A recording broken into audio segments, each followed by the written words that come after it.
My name is Caleb Graves. I'm really glad to be with you guys here today. I'm a drum instructor. I love to do this. I love to teach kids, adults, everybody. Everybody can learn. Today, we're going to be learning about the paradiddle, okay? So I'm going to show you guys a little bit about what this thing does. It's really, really cool. I'm going to play it really fast, and then I'll break it down really, really slow at the end of the lesson, all right? So the paradiddle, you can put it over here too. Really, really cool. You're like, what? The paradiddle? That's crazy. There's no way. That is something as simple that I can learn. But I assure you, you can definitely learn this. But before I really get into all of that, I want to break down who I am. You can't trust me if you don't know who I am. And you can't trust me to teach you if you don't know who I am, right? So let me give you a little bit about my story and why I do what I do.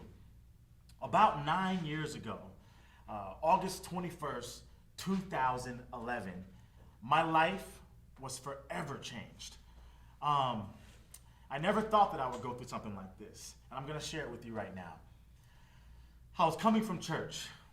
It was an amazing time of worship. I remember God's presence being there, so strong. And after I left the worship set, I was playing drums. I served in the youth ministry. I left and I said my goodbyes. I was like, hey guys, I'll see you tomorrow. I'll see you tomorrow. Not knowing what would happen. Not knowing what would happen at all. And so when I left, I pretty much did this. I got in my car, my Honda Civic DX 97 is my favorite car. I drove up right beside the church. And I saw two guys. One guy was at the back of a car. The other guy was in the front of the car, guiding the steering wheel. And as he was guiding the steering wheel, I knew that there was no way they were going to get the car to where it needed to be. So what I did is I jumped out of my car, I ran as fast as I could, and I startled the guys. They're like, whoa, whoa, it was kind of dark. I'm like, hey, no, I'm not going to rob you. Everything's going to be fine. I really, really want to help you. And so they're like, hey, okay, we need help pushing this car to the gas station. It was probably about 5 feet, right? As I get down to push the car, I hear this voice. And it was almost like a still, quiet voice. It wasn't like, hey! No, it was like a whisper. And it said, turn around. And so as I'm pushing the car, I stood up and I turn around. And as I turn around, there's a car coming at me. All I knew to do was jump. So I jumped off my right foot, and my left foot went forward, my left leg went forward, and the car hits me. First it hits my left leg, then it hits my right. And not only does it hit me, but it pins me in between the car that I was helping. And as it hits me, it squishes me in between the cars. Immediately, my leg was severed. Now, you probably can't see, but I have a prosthetic leg. So it immediately severs my leg. I'm bleeding out. I'm bleeding out of my leg. I'm on the ground. And the person who actually hit me backs up and he disappears. He runs away. But I'll get to that. As I'm laying on the ground, the guy that I'm actually helping gets on the ground with me. He holds my hand and I can hear him praying. And I'm trying to breathe for air because I feel like I'm losing my life. I'm literally losing my life. And I look up to the stars and I'm breathing, and all of a sudden, I take my eyes from my legs and my pain, and I look at heaven. I start to think about heaven. And as I start to think about heaven, I hear this guy praying. He's like, God, please don't let this man die. He was doing something good. Please do not let this man die. And as I'm hearing this guy praying, and as I'm looking up to heaven, all I knew to do was say thank you. All I knew to do was say, thank you, Jesus. And I was scared. It wasn't like it was in this religious moment where I'm like, yeah, thank you. I'm in a lot of pain. Thank you, Jesus. No, I was in so much pain. My legs were on fire. But yet I was thanking Jesus. That's all I knew to do because my life was still there. I still had my breath. I was breathing deep. My life was flashing before my eyes all the way from when I was a kid until that moment, but I wasn't dead. And so as that happened, the ambulance came. And when the ambulance came, the guy that was praying for me, he literally lets go my hand. And they put the stretcher up underneath me, and they pick me up. And when they picked me up off the ground, it felt like my bones dropped because my leg was no longer there. And I let out this scream like, God help, God help. My tendons were hanging, everything was not right with my legs. My right leg was shattered. And I remember this. All I could do was keep thanking Jesus. I was like, thank you, Jesus. My legs hanging off the stretcher. My bones are cracked. Everything's battered and bruised. And all I knew to do was thank Jesus. Thank you, Jesus. I'm yelling out. People probably think I'm crazy. And what they do, they put me into the ambulance, and they take me to the hospital. And as I go to the hospital, they give me all the narcotics, the drugs, the things, the medicines. They give me all the medicine, and I start to feel numb. And I remember thinking this as I pass out, I go to sleep, and then I wake up. The first thing I ask the doctors is, will I be able to drum again? And they said yes. Then the second thing I do is, in my heart, in my mind, I ask God, why did you let this happen to me? I was serving in church. Literally serving. It literally happened beside my church. God, why would you allow this to happen to me? And I didn't hear anything. And in the coming days, I go through so much pain. One of the instances that happened was a doctor comes in my room. I think she was in school, but a lot of times they like to have students into the hospital to give them a feel of what things feel like. But this student walks into my room and she picks up my leg, and I scream, ah, and she drops my leg. Again, I asked God, why would you allow this to happen to me? I felt like Job, all these things happening to me, and I was doing good, but I'm in pain now. I don't feel like the doctors are taking care of me, so I feel abandoned. I feel a sense of neglect from God, if I can say that. And I'm asking God again, why did you allow this to happen to me? I was doing a good thing. And my leg gets taken off by a guy who ran. I didn't even know where this guy was. And again, the next day, I'm in so much pain, and I ask God, why would you allow this to happen to me? Then I get an answer. In my heart, in my head, God, the way he speaks to me, he doesn't speak to me in a thus saith the Lord voice, or this angelic voice. It's a quiet, still voice. That's the way he speaks to me. And he answered my question. And you know what he did? He gave me a picture of his son, of Jesus. I'm like, God, why are you giving me a picture of Jesus? Why are you doing this? And he says to me, my son, Jesus, was also doing good. He was also doing good. As a matter of fact, he was the ultimate definition of perfection. So when you compare your life to Jesus' life, this is what God is telling me. My son was the ultimate definition of perfection. So what God was telling me was that I kept asking God, I was doing good. Why would you allow this to happen to me? And he gave me a picture. He gave me a picture of Jesus, who was also doing good. But it says in his word, in the Bible, that he was led like a lamb to the slaughter. A peaceful lamb, never retaliated. And what happened was this. As God gave me a revelation of the cross, and Jesus hung on the cross, nails in his hands, nails in his feet, bleeding out, pouring out his blood as a love offering for me, he also gave me a picture of what forgiveness looks like.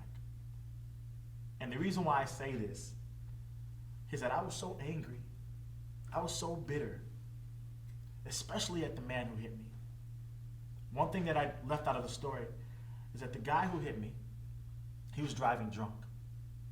Not only was he driving drunk, he was a Hispanic man. And so this man that was driving drunk, who was Hispanic, left the scene, and we couldn't find him. And in those moments when God was sharing with me in the hospital about this, I was thinking about this man, this Hispanic man, and I was angry. But as soon as I got the revelation of the cross, God took all the bitterness and the anger that was in my heart, and he exchanged it for joy. He took all of my hurt, everything. I'm not talking about physical hurt. I was still in pain. I was still in so much pain, and I was essentially in suffering. He took all of that and he exchanged it for supernatural joy. You probably wonder, like, why is this guy so smiley? Like, what is he so happy about? I'm happy that Jesus died for me and that I'm not going to hell. That is my eternal joy, that I know where my eternity is. I know where I'll be for eternity. And so what God did with me in the hospital is that he exchanged that. He did a great exchange, right? He exchanged my ashes for beauty, my mourning for joy. And when that happened, I remember feeling God's presence like I'd never felt before. It wasn't that thing where, you go and you hear a good worship song and you get the goosebumps. You hear a good word, you're like, oh man, I feel so good. The worship's nice, the lights are great. No, it wasn't that. It was the true presence of God. It didn't take away my pain at all. A lot of times we go through things and we expect everything to be painless. What he did was he gave me his presence and he gave me grace to get through the pain that I was going through. And as he did that, I remember lifting my hands in the hospital room and I remember going, God, forgive me for my unforgiveness. Forgive me for being bitter and angry. And as I did that, God continued to take away all of the bitterness. It was like mud was coming off of my heart and he was cleaning it with a water hose. And when that happened, I began to bless the guy who hit me. I didn't know who this guy was, never met the guy, obviously, and he was still on the run. And what happened is this: God gave me a supernatural love for the man who changed my life forever. For the man that was driving drunk, the Spanish man that was driving drunk and left the scene and left me to die on that pavement. God began to give me a supernatural, agape, unconditional love for this man. If you haven't experienced that, it's like something that you can't even explain, because it's not a love that we can give. It's a supernatural. It's a love that we can only experience from the cross, knowing what Jesus has done for us. And so the camera crews came to my room. They heard about the story and all this stuff, and they go, Caleb, what would you say to the man, the Spanish man that hit you? What would you say to him? And I said, you know what I would say? I would say that I love him, and that if I was able to cook him a good meal at my house, I would invite him in to eat dinner with me. The camera shook, they're like, what? They were expecting me to say, man, I want him to die. I want him to be cursed forever. It's something crazy like that, But no, what came out of my heart was the fruit of the cross. What came out of my heart was the fruit of the cross, of what God did for me. It was his love that came out of my heart. And so when it came time to answer that question, that's all I knew to do was share the love of Jesus, right? And so obviously they hadn't caught the guy. The detectives were telling me, this thing is supernatural, guys. The detectives were telling me they couldn't find the guy who called 911. So there was a guy who called 911 at the scene to see the guy who actually hit me. So they were trying to find this man who called 911. They said his number was not traceable. Listen, I'm here to tell you that whatever you believe in, even if you believe in the divine or the angelic, I'm telling you that God sends his angels to protect you, even in the midst of chaos, to not allow things. Even a detective could not find this man who called 911. I'm bleeding out, losing my leg, all these different things, and they can't find him. They can't find him at all. And what happens is this: they end up finding the guy who hit me. They caught him. And when they caught him, all I knew to do was pray. Was pray for his wife and his kids, and to pray for him. And as I prayed, I asked one of my friends to help me with a letter in Spanish. And when I did this, I started to write in Spanish about how much I love this man and how much I forgive him. And when I did that, I started to write, more bitterness and anger started to break off of my heart. This is what I believe, is that when we do things physically, to let go of anger and bitterness, God begins to change us spiritually. We have to actively do something in the natural for God to change us spiritually. And what that was for me was writing this letter to this man, all in Spanish. I'm not a Spanish speaker, but I knew that I had to do that. And so as I did that, God began to take my anger and bitterness away and give me more joy and give me more happiness and give me more strength to get through what I was going through. So I finally get to meet this guy in court, and it was surreal. Now, I didn't get a chance to speak to him. He didn't speak any English. But as I looked at him, I saw a broken man that made one bad mistake that changed the whole course of his life. It changed the whole course of my life. And I saw a man that needed Jesus. And all I could think about was the everlasting love of Jesus Christ. And that I wanted this man to know that. And I'm here to tell you today that more than ever, I now have a great exchange happening in my life. What God did with me, I could have been mad at every Spanish person to ever live. I could have said really mean things. I could have done all of that. But what God did in my heart was, this is awesome, is that now I serve Spanish people. Now I go on ministry mission trips with Spanish people. Salvadorians, Guatemalans, Mexicans, Colombians, everybody. God has given me a love more for Spanish people than my own people. Isn't that awesome? So now what's happening in my life is that I'm having a chance to be able to go to different countries and minister the love of Jesus Christ to my Spanish brothers and sisters. And I can be a part of that because I allowed God to change my heart. Even though something really bad happened to me, I lost my leg, I still deal with pain every single day. But let me tell you, I wouldn't exchange that for not knowing the love of Jesus Christ. I wouldn't exchange that for not knowing the love of Jesus Christ. And if losing my leg meant someone knowing Jesus, then it is well with my heart. If losing my leg meant somebody coming to eternity,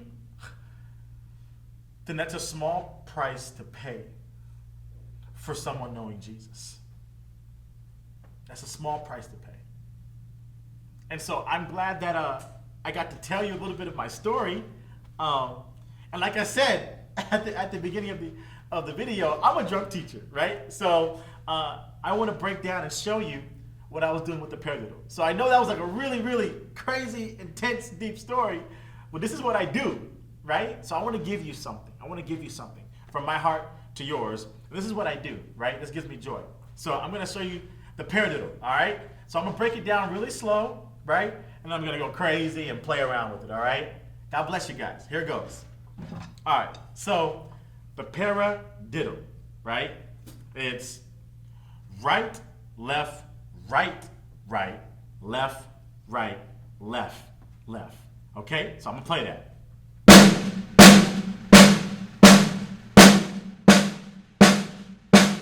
Awesome, right? Cool, check this out. I'm gonna play in a beat.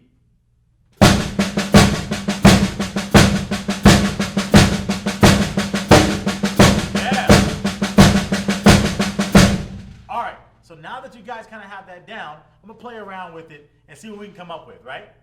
So here we go. 1, 2, 3, 4.